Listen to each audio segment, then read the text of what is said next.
Will Rind, gold has cooled off. What gets it going again? I think what we see perhaps in the market as an additional catalyst is some kind of resolution within the European situation, particularly regarding Greece.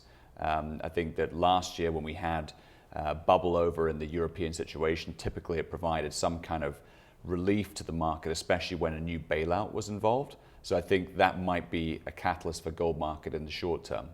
Well, in the past week, we've gotten news from China that their economy is slowing. It's kind of hurt a lot of the miners out there. What does it mean for gold?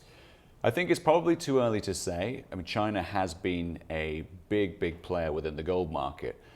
Is a net importer of gold. It's the biggest gold producing country in the world. So clearly it's a very important player in the gold market. I think that we'll have to see how Chinese physical demand holds up. If it does, and indeed Chinese physical demand within China is typically bought by investors to hedge themselves from domestic inflation pressures. So if that still holds true, I think the gold market will still be robust, the demand from China. Finally, what does the American presidential election mean for gold? I know Ron Paul is talking about it, but none of the other candidates, including President Barack Obama, has really talked about gold and gold's rise over the past decade. Is there a play there? Is there a Romney gold connection or a Santorum gold connection or an Obama gold connection?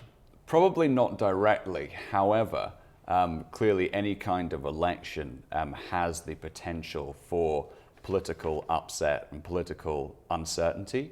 And as we saw with the shenanigans over the eventual downgrading of the US, that was a catalyst for gold.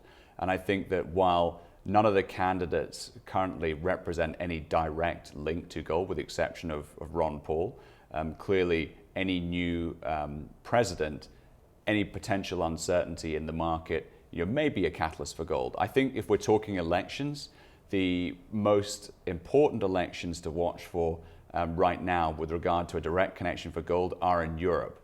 And clearly there you have situations in some of the key countries such as Greece where there are elections coming up this year whereby there is potential for quite significant political upset, and that most likely will affect gold in some way. This market is stock tickers market. Stocks have rallied this year. We're coming into a Monday where we're going to